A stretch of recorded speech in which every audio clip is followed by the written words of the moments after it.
Si esos No, cálculos, pero hay muchísimos más muertos por accidente de tránsito. Por la gripe. No, es lo que, a lo que yo quería ir, mira, para contarte un poco, para cerrar un poco con lo que decía. A ver, mira, ¿cuándo fue lo del virus del H1? Hace un año.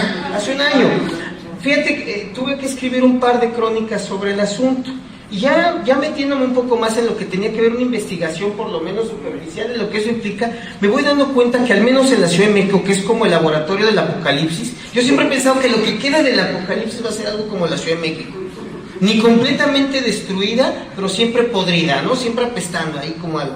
Pero bueno, entonces me voy dando cuenta que, contrario a la paranoia que vi, que en complicidad del gobierno federal en la Ciudad de México le metieron a la población, me voy dando cuenta que en la Ciudad de México al año muere más gente por atropellamiento. O sea, es la ciudad de los atropellados. Y por gripe común, no, por diabetes y por enfermedades gastrointestinales.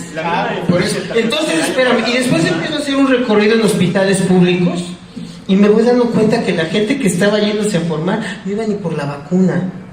Iban por sueros, por cruda. Iba gente, no, en serio, iba mucha gente con enfermedad gastrointestinal. Iban muchas viejitas, ¿no? Que cuando te pones a ver, no sé si vieron esta película de Mecánica Nacional, de alcoholiza, de la viejita que muere de congestión por pulque, así de ese tipo. Entonces, o sea, ¿qué clase de miedo, de qué clase de miedo estamos hablando también? Que como argumento de novela de ciencia ficción, son magníficos. Pero es que no es el tema del miedo, o sea, ha coincidido que son miedos.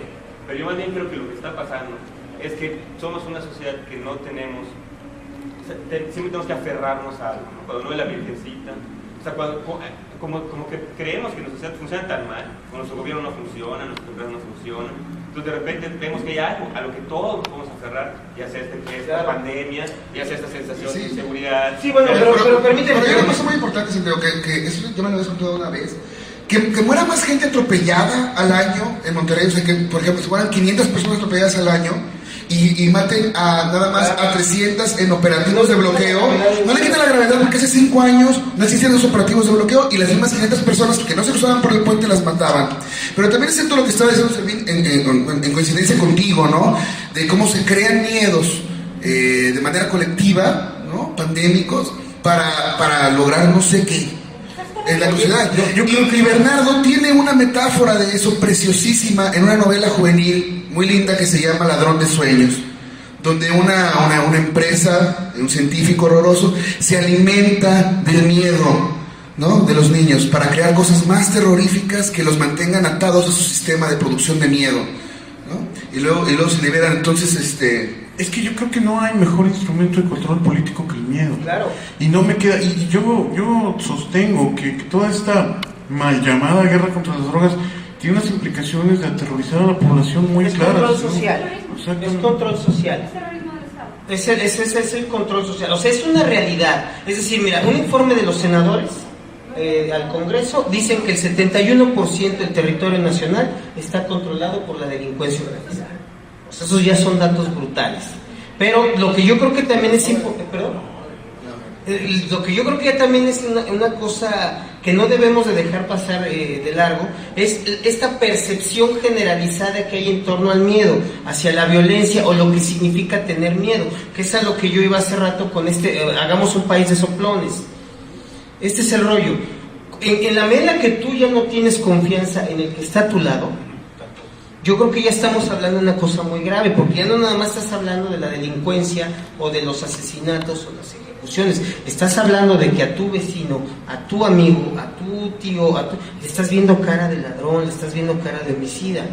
¿Por qué? Porque no hay una cabeza, por hablar otra vez del padre, ¿verdad?, que organice esta situación, que le dé una calidad moral al entorno, a las circunstancias donde tú te estás desenvolviendo, de tal manera que todo se relativiza y se vuelve cuestionable. Es como si yo ahorita con esta teoría de la gran conspiración, que es del gran paranoico, ¿por qué no pensar que tú eres un agente del gobierno, ¿verdad? O el señor de atrás, ¿no? O que esta reunión nos están grabando para llevárselo. O sea, es así, ¿me entiendes? Entrar en esa dinámica que solamente lo hacen sociedades subdesarrolladas, en donde a través del miedo han logrado instaurar un poder y una dinámica social que hoy nos tiene donde estamos y que no es nuevo. O Si tú revisas lo que significa, digo, para meternos en cosas muy específicos como es esto de la guerra contra el narco o la lucha entre penalizar y despenalizar, nos vamos a dar cuenta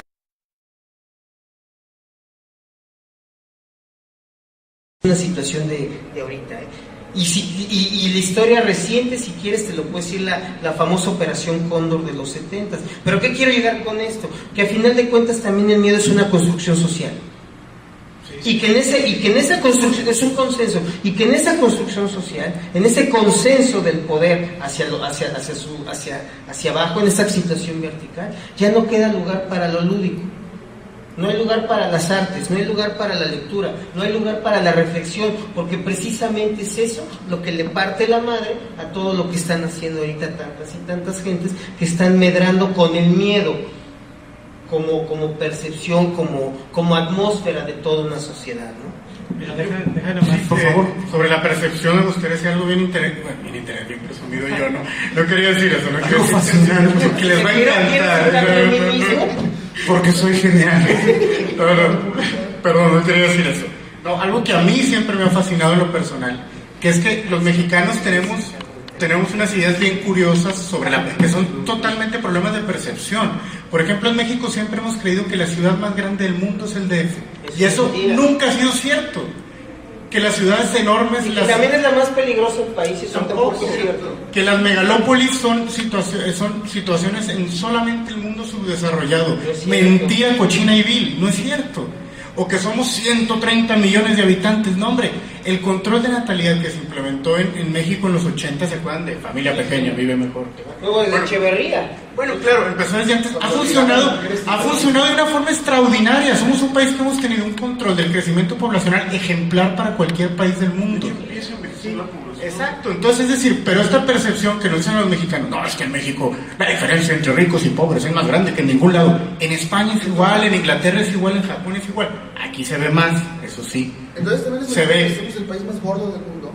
Eso sí, no lo sé. Son los gringos. Perdón, un poco para lo que comentaba Befa hace rato sobre los motivos que le llevaron a suprimir ese genial epígrafe de tu libro. Yo, al contrario, yo lo hubiera dejado. Porque según testimonios de muchos narcotraficantes, que no voy a estar porque no tengo los datos ni las palabras precisas, pero en general, o lo que ocurre con los delincuentes en general, que algo que les fascina y que les llama la atención es que los entrevisten y ser citados.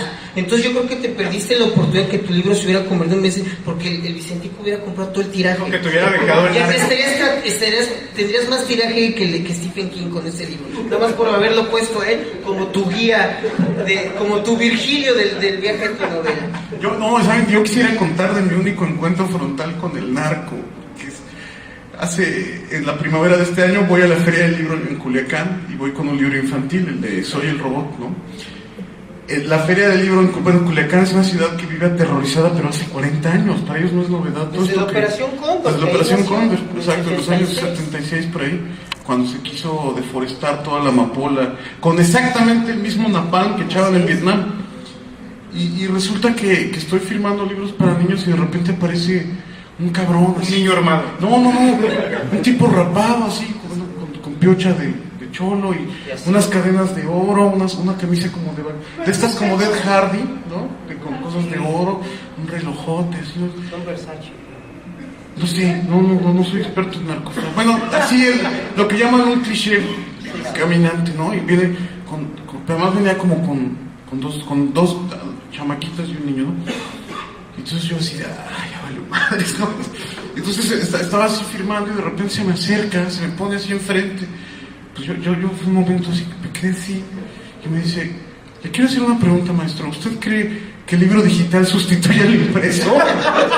Quisiera hablar sobre Walter Benjamin con usted en el momento que me preguntan tomamos un café. Y ese ha sido mi único encuentro frontal con el presunto narco, porque no me consta que el señor fuera, ¿no? No, yo quisiera ahondar un poco de esto, porque yo tengo tiempo en este tipo de mesas, de debates, con conversas con amigos. Yo sostengo que este país nos está haciendo falta una reflexión mucho más profunda acerca de lo que somos, a partir también de lo que tú dices. Creo que somos un país que partimos de muchos clichés sobre nosotros mismos. Creo que somos un país que nos sentimos muy cómodos en nuestras mentiras.